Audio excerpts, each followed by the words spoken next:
one thing that I would that keeps me up at night, I would say, just researching and diving into is the transportation aspect for our local communities. I think that's, because I just really feel like that's such a problem that can be solved easily.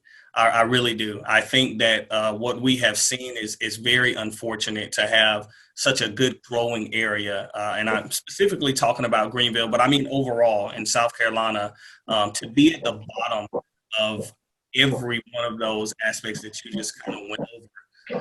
I think that, something that we can do immediately to start changing that is to improve our transportation. And I know, how that's done in various levels, et cetera, but I believe that our legislators can do more to see that. I think that, especially in an area like mine in District 19, going up and down White Horse Road is terribly dark, for instance.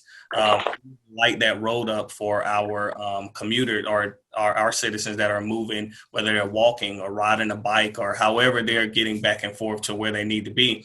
But I think the improvement of transportation, of public transportation in that area also helps that. Nice, well-lit bus stops that buses have bi-directional routes and they're getting people to work and home, and we know in some cases right now you can get to work, but you can't get home because of the times that the bus stop. To make sure that it's affordable and accessible. And then we have, public transportation for our elderly to make sure that they're getting to their care services, to make sure that they're getting to appointments. And if they are still employed, that they can get to work as well. So I think that we have an obligation to South Carolinians to see transportation improve. And with that, we don't just stop there with improvement of public transportation. We also start looking at our kids and how they get to school, right? We start looking at improvements to our school buses. We obviously start looking at increasing teacher pay and bus driver pay.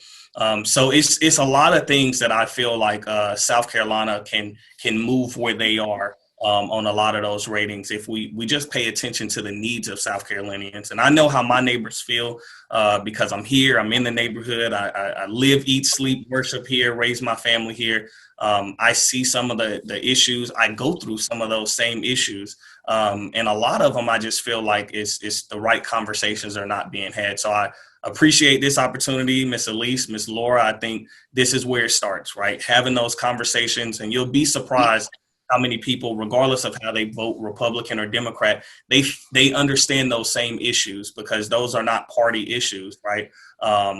Income is not just affecting Republicans or just affecting Democrats. The pay gaps and equal pay, that's not just affecting Republicans or Democrats. It's affecting all of South Carolinians, and we need to do a better job having those conversations and seeing it through. To where it works out for us all.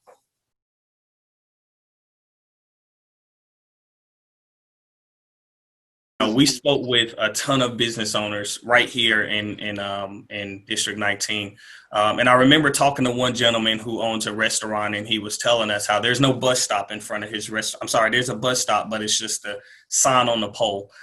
There's no seated, covered seating area for commuters to bus riders to get on. And I think that, and one thing he was telling me, he said that when it rains, a lot of people come inside of his restaurant, and he didn't mind. So I asked him, I said, would you be open to supporting a bus stop, a covered area for people to sit out at? And, is there some type of way that can be worked out to where maybe your advertisement is on that bus stop, right? So it helps. Yeah. And then also making sure that the bus line had information about routes and times and prices and all of that inside of that area. And so, I know they have an app and all of that, and all of that's well and great, but we also want to make sure that that information is there at that bus stop. So, and he said yes. Which I wasn't surprised because a lot of business owners that were in that area, that was important to them as well, because just like you said, some of their very own employees take advantage of the bus and public transportation, and they want to make sure that their staff is able to get to and from work. They also want to make sure that they're able to do it safely and they're able to get there on time. And so you'll be surprised, Miss Elise. I think that to my first point, just having those conversations and making sure that employees understand that there's a partnership in that, right? Then we can see to getting that done.